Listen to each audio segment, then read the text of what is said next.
John in the picture that actually was the reason for me to get involved. I'm calling him G.I. John. I don't want to have his last name.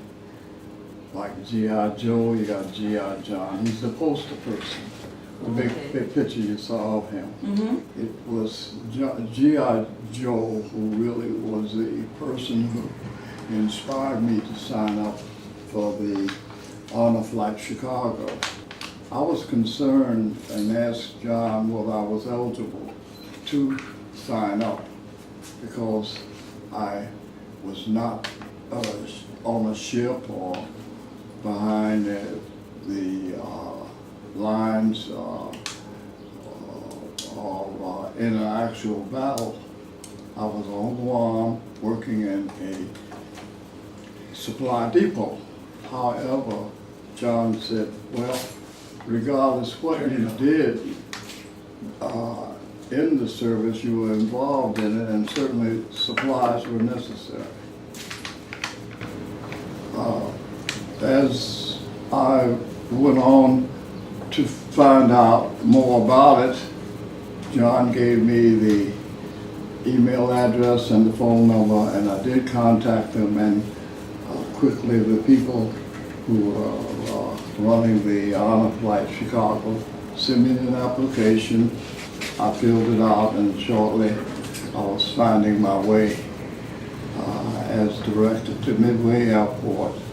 And at that point, I was greeted by people who lectured us on the buses that we will be on and our general behavior to be expected as far as going on the right bus. You showed us in your group of materials, there was a photo of you in the rehabilitation center with another man. Is he the man that you're talking about? The two of you were sitting there kind of talking to each He other? was the person I was talking to in order to experience the honor that was placed for the Second World War. So he was- After the flight, we were all, some 85, were all to board buses that were equipped with hydraulic lifts, bathroom, and at that point, we were ushered around Washington with our own police patrol visiting the various memorials. The Second World War Memorial was started around 2001 and was completed in 2004. We had a chance not only to visit the World War II, we visited the Korean Memorial, the Vietnam, and also the memorial set up for the soldiers who are currently and bravely defending the rights of this country. Rights that include all of us, whether we agree with them or not. You were photographed with another veteran in D.C. under the Guam Yes. site. Was that Guam related to your experience and his? That's right. He was on Guam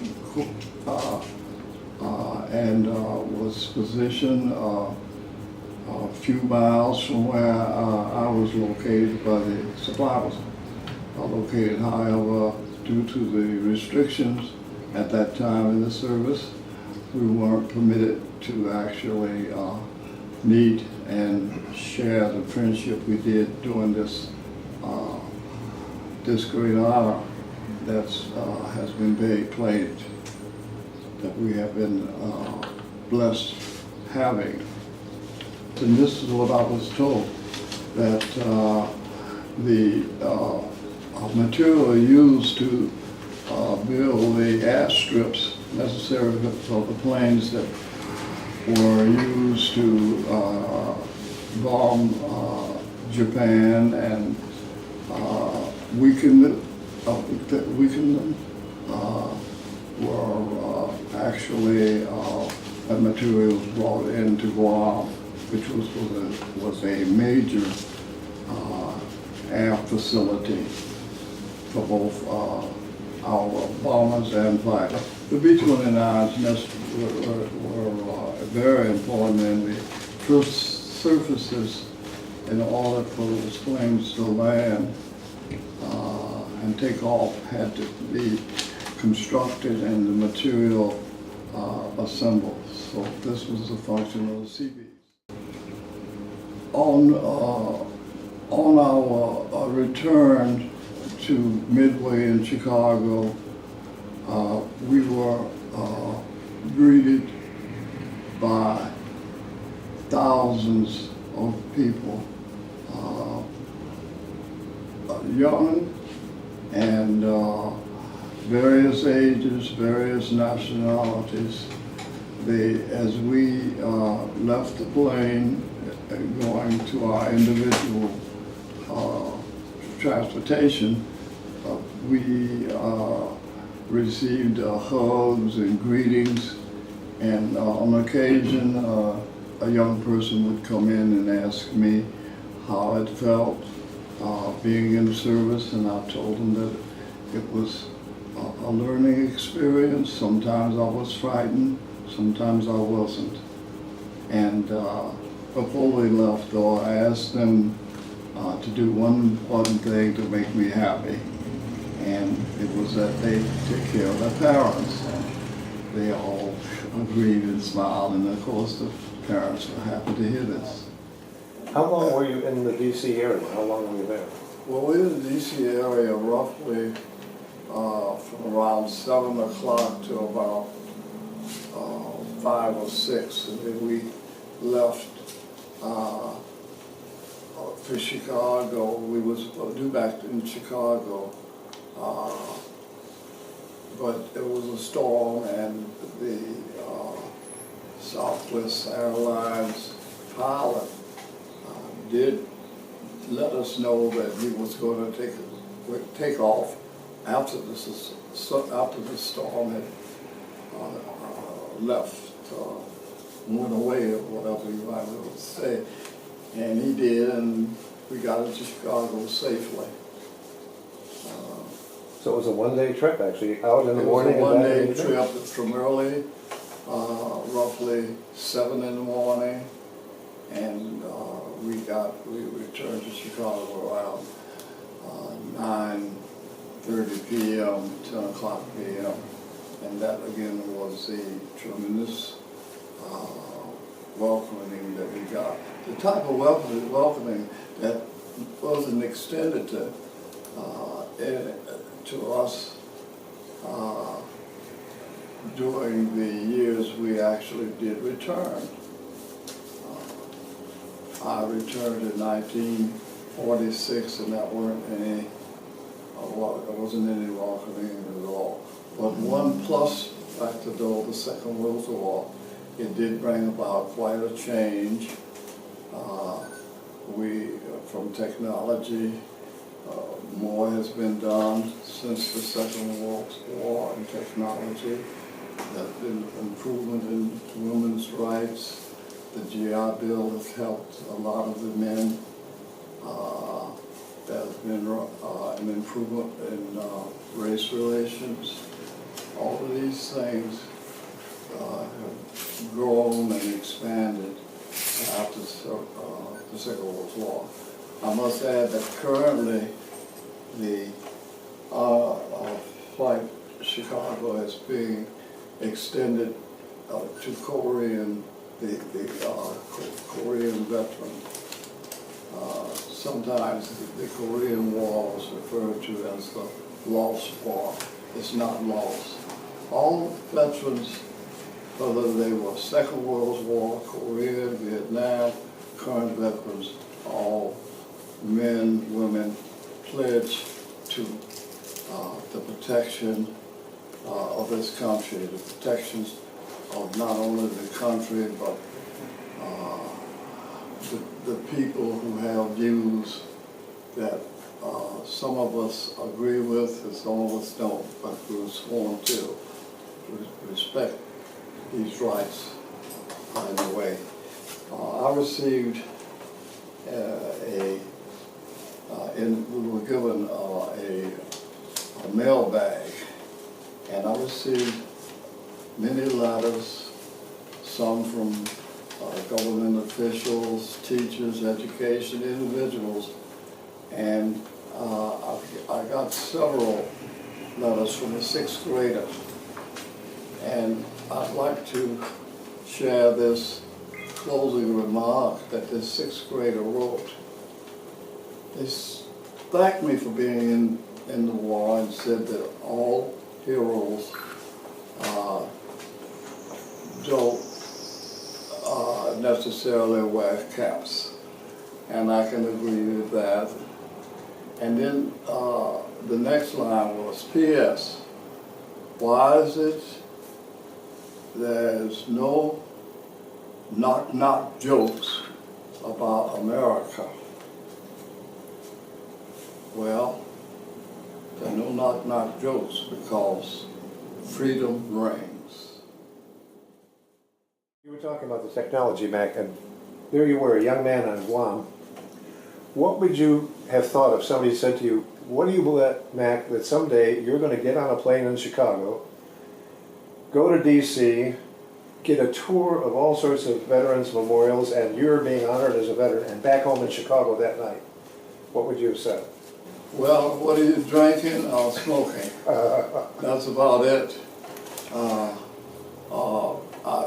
Actually, that would be as remote as someone telling me that someday I'll witness, of course, President Obama being the first leader of my race to become the President of the United States. Along with this, the fact that there's been so many, as I've said earlier, social changes and political changes. And hopefully we can move forward to being better in our Has this group that was doing the honor tour, do they do it in other cities, or is it unique to Chicago? enjoy these things as a result of the people who grew out of the Second World War experiences, which have, of course, allowed us to create a positive history. And this is the history that we currently have and must continue to protect. Tell us about Mac McMillan. Who is he? I'm one of three, born to James and Coretta McMillan. I was educated at the Fuller School in Chicago. I avoided the high school because my two sisters and myself, we were orphans, and there wasn't enough money around, so rather than to go to high school, I decided to do clean basements, yards, anything to make an honest dollar. I was around 14, and when I became 15, I had heard about the service, and I felt that that would be a tremendous accomplishment if I could get in. And my grandmother, who was very political savvy, was able to get me into the service as a volunteer. And from that point on, I had the problem of growing up as a teenager in a man's navy, and that I was assisted by a couple of mentors that helped me shape up, and of course consequently that allowed me to move ahead and go through the various tasks that a grown man had to go through. After the service, I did return to CBS high school, they had a program called the Veterans Program, and I went through that. In 14 months, received my GED. I was in the 92nd percentile, and of course, from that time on, I did about a year in junior college, and decided that I wanted to go to Roosevelt University. Well, at that time it was University College, and I entered the University College. I believe it was 1950, and I met my wife, who has passed, who helped me further my education because it was interrupted with her marrying three of my very, very wonderful sons. But she did help me after 18 years of being a printer, offset printer. I then entered in Roosevelt, and then took 56 hours in 1 year, graduated, and after that I went out to Chicago State hoping I could get an MBA, but they didn't have that type of program, and I explained to them my background, and I had discussed my background with the people. Well, I was then given an associate, an apprenticeship, which allowed me to teach. I was handed a syllabus, which I didn't know what a syllabus was. And at that time, I did study it and get it together. I had students, and I was able also to mentor the students who weren't necessarily involved in my particular class, but I met in the lunchroom or in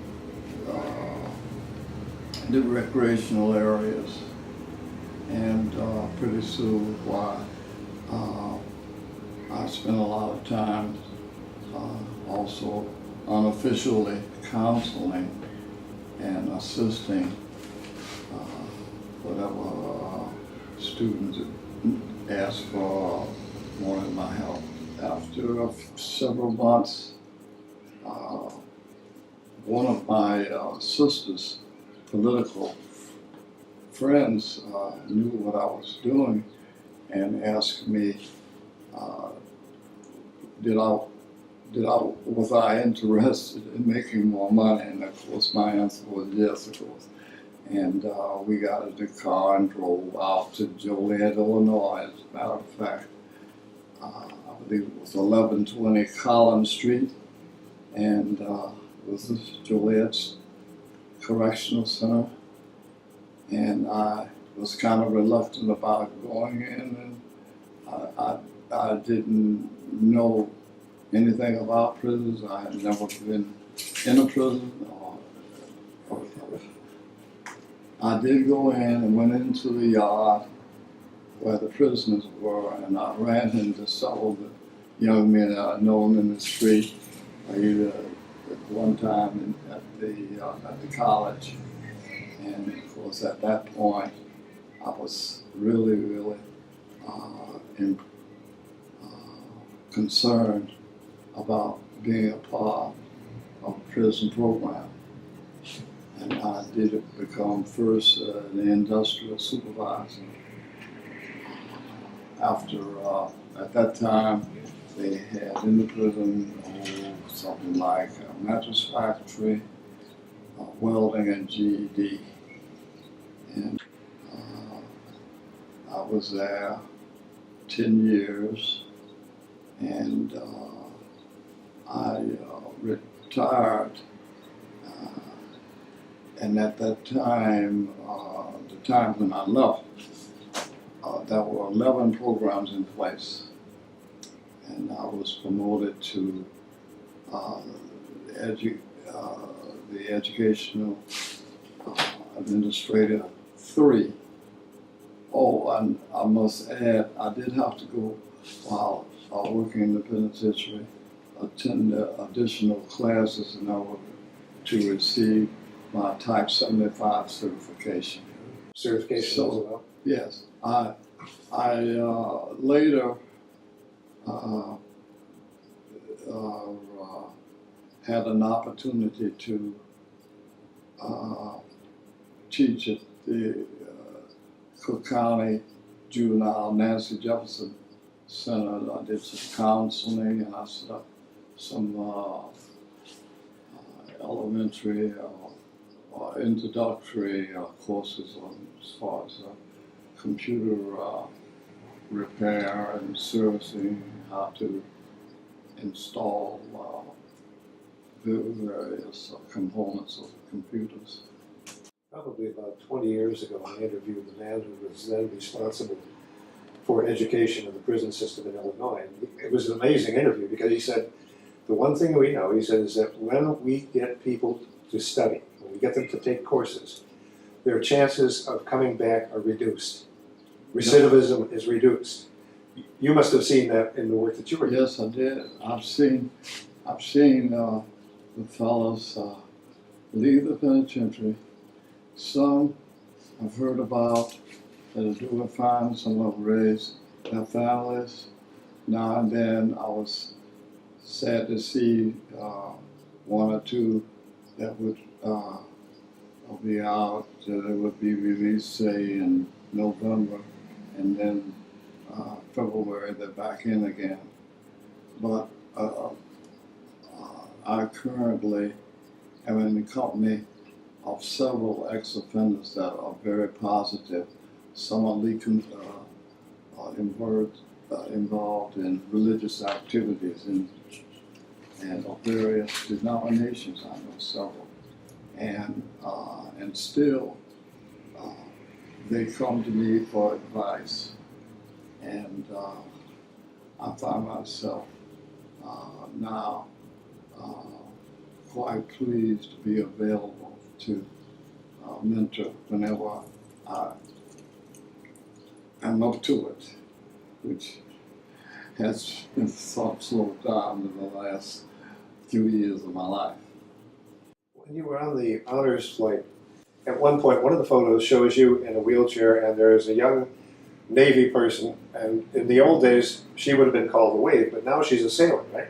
Right. They're now in, she was actually a sailor that was That's right. wheeling around. Because I thought that was the case. I wanted to make sure I labeled it correctly. That's correct. And very efficient. The people that moved us around while we were in Marshall in wheelchairs or whatever, these were volunteers. These were people who were asked to give up their time to really serve us, and they were very positive and very generous and pleasing to work with.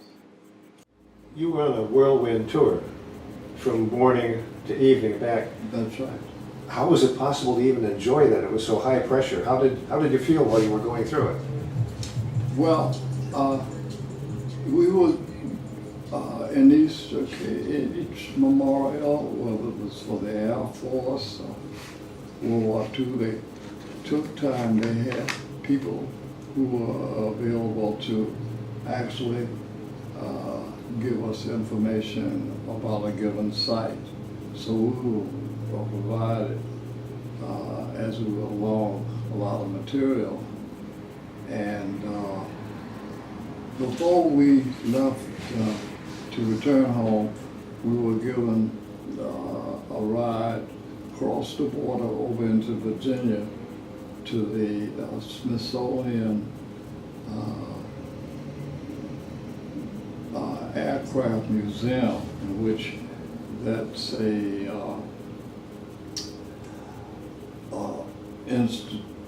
well, actually, it's a huge aircraft building, a hangar, the largest I've ever seen. It's huge, and what they would do, they would restore the aircraft all the way from the Kitty Hawk to the planes that were used during the Second World War.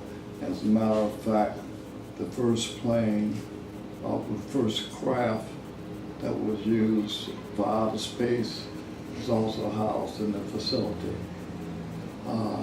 Planes from the Tuskegee Airmen, that Red Tails, they also have those planes on exhibit. This was a fantastic extra that's added on, after which we were then escorted back to Dallas for a flight to return home. Okay.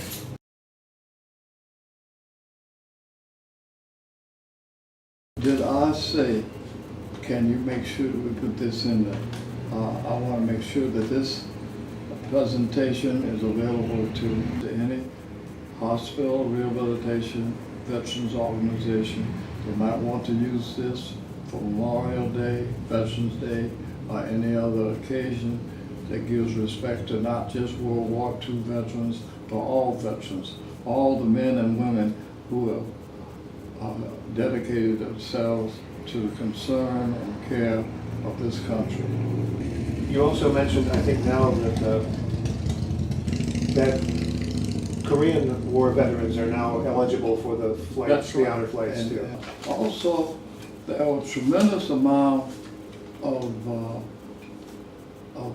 people, the sponsors and the volunteers should not be forgotten. Yeah. Mustn't forget the tremendous amount of volunteers that came out that morning, that evening. Also, the volunteers that flew with us without pay, that took time off from their jobs, the doctor, the nurses, the med assistants, the medical assistant.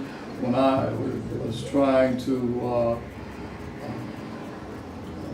stand on my feet after being on the plane in the sitting position for over 3 hours, I attempted to rise and my legs and everything felt like soft. I couldn't support myself, and I was falling, but I never hit the ground because the medics caught me. Again, I want to make sure that the Villa Evergreen Group, because if it was for them, I would not have been up, because